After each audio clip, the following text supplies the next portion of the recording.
जय श्री राम। सभी प्यारे प्यारे भक्तों को आज का जो सुंदरकांड का पाठ हम दिखा रहे हैं, ये उत्तराखंड से चल रहा है, गाय वाले हनुमान जी के स्थान से। और यहाँ पर गुरु मुरार लाल जी की गद्दी है और गुरु जी के आप दर्शन कर रहे हैं। गुरु जी के चरणों में फूल चढ़े हुए हैं और भगवान श्री रामचंद्र जी के दर्शन आप कर रहे हैं, हनुमान जी के दर्शन आप कर रहे हैं और हमारी गुरु गद्दी के दर्शन आप कर रहे हैं। तो आइए आज का सुंदरकांड का पाठ का शुभारंभ हम कर रहे हैं। हनुमान जी तरह तरह से रावण को समझाते हैं। कहते हैं, रावण सुनो, मैं प्रतिज्ञा करके कहता हूं कि श्री राम विमुख की रक्षा करने वाला कोई भी नहीं है। हजारों शंकर, विष्णु और ब्रह्मा भी श्री राम जी के साथ द्रोह करने वाले तुमको नहीं बचा सकते। मोह मूल बहुसूल प्रद त्यागौ तम अभिमान, भजौ राम रघुनायक कृपा सिंधु भगवान। हनुमान जी कहते हैं कि भगवान श्री राम का भजन करो।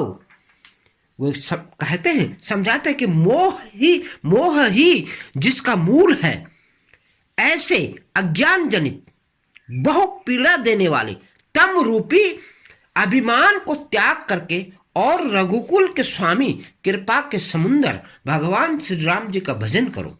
हे रावण, यह काम करो। यद्यपि हनुमान जी ने भक्ति, ज्ञान, वैराग्य और नीति से सनी हुई बहुत से हित की वाणी रावण को कही, तो भी वह महान अभिमानी बहुत हंसकर के व्यंग के साथ बोलता है और बोला, हमें यह बंदर बड़ा ज्ञानी मिला, बड़ा ज्ञानी गुरु मिला। यद्यपि कही कपि अति हित बानी, भगति विवेक विरति नेसानी, बोला बिहसी महा अभिमानी, मिला हमें कपि गुरु बड़ ज्ञानी। रावण कहता है, रे दुष्ट, तेरी मृत्यु निकट आ गई है। अधम मुझे शिक्षा देने चला है। हनुमान जी ने कहा, इससे उल्टा ही होगा, अर्थात मृत्यु मेरी निकट आई है, मेरी नहीं। यह तेरा मति भ्रम है, बुद्धि का फेर है, मैंने प्रत्यक्ष रूप में जान लिया है। हनुमान जी रावण को समझाते हैं। हनुमान जी के वचन सुनकर के वह बहुत ही कुपित हो गया और बोला, अरे इस मूर्ख के प्राण शीघ्र क्यों नहीं हार लेते। सुनते ही राक्षस उन्हें मारने दौड़े। तभी उसी समय मंत्रियों के साथ विभीषण जी वहां पहुंचे। तो विभीषण क्या कहता है, उन्होंने सिर नवा करके बहुत विनय करके रावण से कहा कि दूत को मारना नहीं चाहिए, यह नीति के विरुद्ध है। हे गुसाई, कोई दूसरा दंड दिया जाए। सबने कहा, भाई यह सलाह उत्तम है। यह सुनते रावण हंस करके बोला, अच्छा तो बंदर को अंग भंग करके भेज दिया जाए।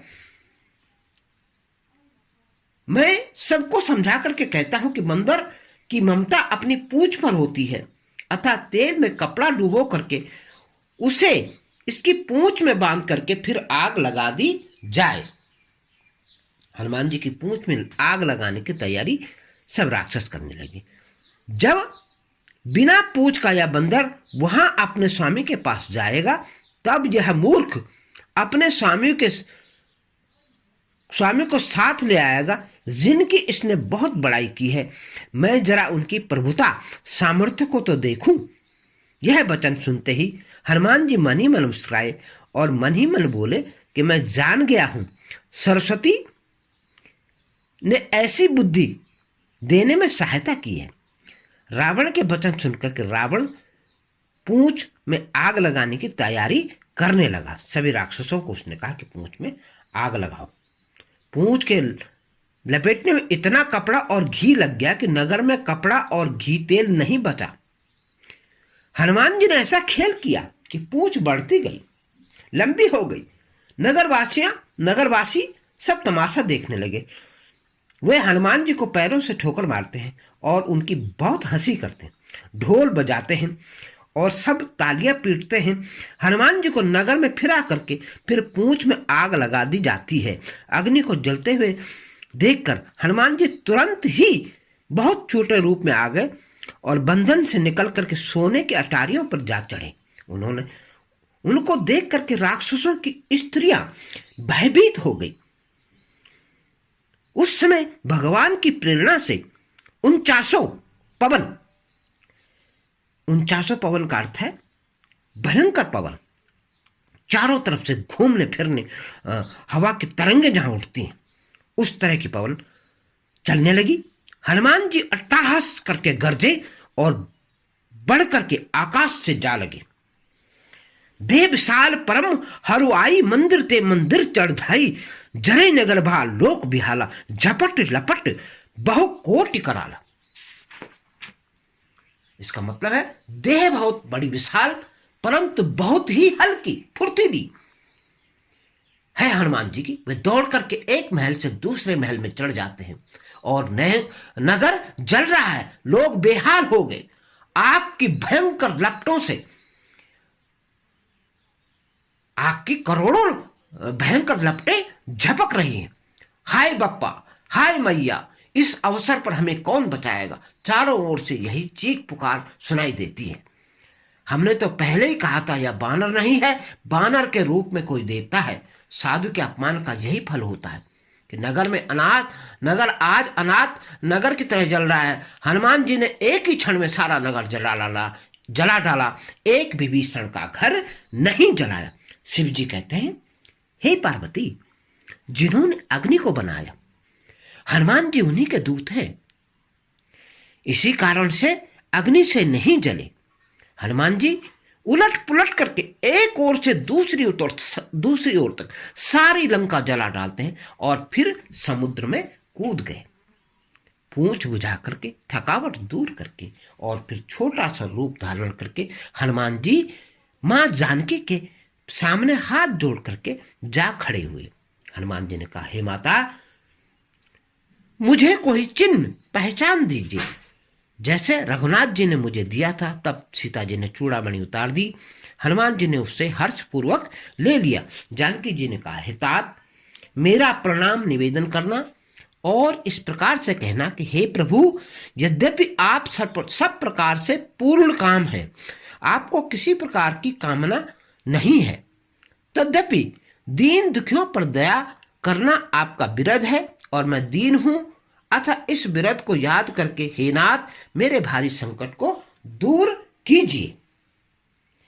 अवधि में लिखा है, कहेऊ तात अस मोर प्रणामा, सब प्रकार प्रभु पूरन कामा, दीन दयाल बिरुद संभारी, हरौ नाथ मम संकट भारी। मां सीता हनुमान जी से यह कहती, हे तात, इंद्रपुत्र जयंत की कथा उन्हें सुनाना, इस घटना को उन्हें सुनाना और प्रभु को उनके बाण का प्रताप समझाना, स्मरण कराना। यदि महीने भर में नाथ नहीं आए तो मुझे जीत ही नहीं पाएंगे। हे हनुमान, कहो मैं किस प्रकार से प्राण रखूं। हे तात, तुम ही अब जीने का तुम्हें अब जाने को कह रहे हो। तुम्हारे आने से तो मेरी छाती ठंडी हुई है, फिर मुझे वही दिन और वही रात दिखाई देगा। हनुमान जी ने जानकी जी को बहुत प्रकार से समझाया, बहुत प्रकार से धीरज दिलवाया और उनके चरण कमलों को सिर नवाकर श्री राम जी के पास गमन किया। चलते चलते उन्होंने अपनी महाध्वनि और भारी गर्जना की, जिसे सुनकर के राक्षसों की स्त्रियों के गर्भ गिर गए। समुद्र लांग करके इस पार आए और उन्होंने बानरों को किलकिला शब्द, हर्ष ध्वनि, खुशी की ध्वनि सुनाई। कटकटा करके बंदर जिस तरह से करते हैं वही खेल हनुमान जी कर रहे हैं। हनुमान जी को देख करके सब हर्षित हो गए और सब बानरों ने अपना नया जन्म समझा। हनुमान जी का मुख प्रसन्न है और शरीर में तेज विराजमान है, जिसे उन्होंने समझ लिया कि श्री राम जी का कार्य करके आ गए हैं। सब हनुमान जी से मिले, बहुत प्रकार से सुखी हुए, जैसे तड़पती हुई मछली को जल मिल गया। सब हर्षित होकर के नए नए इतिहास वृतांत पूछते हुए श्री रघुनाथ जी के पास चले गए।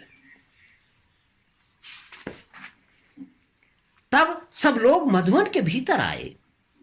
अंगद की सम्मति से सबने मधुर फल खाए, मधु और फलों का रसपान किया। जब रखवाले उन पे ऊपर बरसने लगे तो उनको उन्होंने घूंसों की मार मारते ही सब रखवालों को भगा दिया। उन सब ने जाकर के पुकारा कि युवराज अंगद वन को उजाड़ रहे हैं। यह सुनकर सुग्रीव हर्षित हुए कि बानर प्रभु का काम करके आ गए हैं। यदि सीता जी की खबर न पाई होती तो क्या वे मधुबन के फल खा सकते थे? इस प्रकार से राजा सुग्रीव मन में विचार कर रहे हैं और विचार कर रहे थे कि समाज सहित बानर वहां आ पहुंचे। सबने आकर के सुग्रीव के चरणों में सिर नवाया। कपिराज सुग्रीव सभी से बड़े प्रेम के साथ मिले। उन्होंने कुशलता पूछी। तब बानरों ने उत्तर दिया, आपके चरणों के दर्शन से हम सब कुशल पूर्वक हैं। श्री राम जी की कृपा से विशेष कार्य हुआ है, कार्य में विशेष सफलता मिली है। हे नाथ, हनुमान जी ने सब कार्य किया और बानरों के प्राण बचा लिए। यह सुनकर के सुग्रीव जी हनुमान जी से फिर मिले और सब बानरों समेत श्री रघुनाथ जी के पास चले। श्री राम जी ने जब बानरों को कार्य किए हुए आते हुए देखा तब उन्होंने मन में विशेष उनके हर्ष हुआ। दोनों भाई स्फटिक शिला पर बैठे थे। सब बानर जाकर के उनके चरणों में गिर पड़े। दया की राशि रघुनाथ जी सबसे प्रेम सहित गले लग करके मिले और कुशलता पूछी। बानरों ने कहा, हे नाथ, आपके चरण कमलों के दर्शन मात्र से हम सब कुशल पूर्वक हैं। जामवंत ने कहा, हे रघुनाथ जी सुनिए। हे नाथ, जिस पर आप दया करते हैं उसे सदा कल्याण और निरंतर कुशल है। देवता, मनुष्य और मुनि सभी उस पर प्रसन्न रहते हैं। वही विजयी है, वही विनयी है और वही गुणों का समुद्र बन जाता है। उसी का सुंदर यश तीनों लोकों में प्रकाशित होता है। प्रभु की कृपा से सब कार्य हुआ है। आज हमारा जन्म सफल हो गया। हे नाथ, पवन पुत्र हनुमान जी की जो करनी है उसका 1000 मुखों से भी वर्णन नहीं किया जा सकता। तब जामवंत जी ने हनुमान जी के सुंदर चरित्र का उन्होंने जो कार्य किया है श्री रघुनाथ जी को उन्होंने सुनाया। वे चरित्र, वह वर्णन सुन करके कृपा के धाम रघुनाथ जी मन को बहुत ही उनको अच्छे लगे। उन्होंने हर्षित होकर के हनुमान को फिर अपने हृदय से लगाया और कहा, हे तात, कहो सीता किस प्रकार से रहती है और अपने प्राणों की रक्षा कैसे करती है। हनुमान जी ने कहा, आपका नाम रात दिन पहरा देने वाला है। आपका ध्यान ही किवाड़ है। नेत्रों को अपने आपके चरण कमलों में लगाए रहती हैं, वही ताला लगा हुआ है। और फिर प्राण किस मार्ग से जाएं, प्राणों को आपके चरण कमल रोक देते हैं। चलते समय उन्होंने मुझे चूड़ामणि उतार करके दी है। रघुनाथ जी ने उसे लिया, हृदय से लगाया और वे हनुमान जी से कहे, हे नाथ, दोनों नेत्रों में जल भर करके जानकी जी ने मुझे कुछ वचन कहे हैं। यह हनुमान जी कह रहे हैं रामचंद्र जी से। उन्होंने कहा, हे नाथ, दोनों नेत्रों में जल भर करके जानकी जी ने मुझे कुछ वचन कहे हैं। और क्या कहे हैं? छोटे भाई प्रभु के चरण कमल, छोटे भाई सहित रघुनाथ जी के चरण कमलों को पकड़ करके कहना कि आप दीन बंधु हैं, शरणागत के दुखों को हरने वाले हैं और मैं मन वचन और क्रम से आपके चरण कमलों की अनुरागनी हूं। फिर हे स्वामी, आपने मुझे किस अपराध से त्याग रखा है? हाँ, एक दोष में अपना अवश्य मानती हूं कि आपका वियोग होते ही मेरे प्राण नहीं चलेंगे, किंतु हे नाथ, यह नेत्रों का अपराध है जो प्राणों को निकलने में हठपूर्वक बाधा करते हैं। विरह अग्नि है, शरीर रुई है और श्वास पवन है। इस प्रकार से अग्नि और पवन का संयोग होने से यह शरीर क्षण मात्र में जल सकता है, परंतु नेत्र आपके हित के लिए, प्रभु का स्वरूप देखने के लिए जल आंसू बरसाते हैं, जिससे विरह की आग में देह जलने नहीं पाती है। सीता जी की विरह विपत्ति बहुत बड़ी है हे दीनदयाल। वह बिना कही ही अच्छी है, कहने में आपको बड़ा दुख होगा, कलेश होगा। हे करुणानिधि, उनका एक एक पल कल्प के समान बीतता है। अतः हे प्रभु, तुरंत चलिए और अपनी भुजाओं के बल से दुष्टों को दंड दीजिए, दुष्टों के दल को जीत करके सीता जी को ले आइए। आज का सुंदरकांड का पाठ जिन प्यारे प्यारे भक्तों को सुनाई दिया, जिन्होंने देखा और जिन्होंने श्रवण किया, उनको जो है बहुत बहुत साधुवाद। और उनसे निवेदन है कि वे इस वीडियो को लाइक करें, शेयर करें और जय श्री राम का कमेंट जरूर करें। वीडियो को आगे बढ़ाएं और श्री राम जी के भक्तों में, हनुमान जी के भक्तों में खूब शेयर करें। जय सीताराम। जय हो गाय वाले हनुमान। गाय वाले हनुमान आप पे कृपा करें। ये गाय वाले हनुमान जी का स्थान है और गुरु मुरारी लाल जी की गद्दी है। यहाँ से अनेकों चमत्कार हनुमान जी कर रहे हैं। जैसे कि 5 मंजिल से लड़की गिर जाती है, उसे कैसे जीवित करते हैं। ऐसे ऐसे कई चमत्कार हनुमान जी के यहाँ से हो रहे हैं और अद्भुत कृपा होती है इस गद्दी से। यहाँ से जो है लोगों के कष्ट दूर होते हैं, रोग दूर होते हैं और आपको भी श्री हनुमान जी की कृपा प्राप्त हो। जय जय सीताराम। जय हो गाय वाले हनुमान।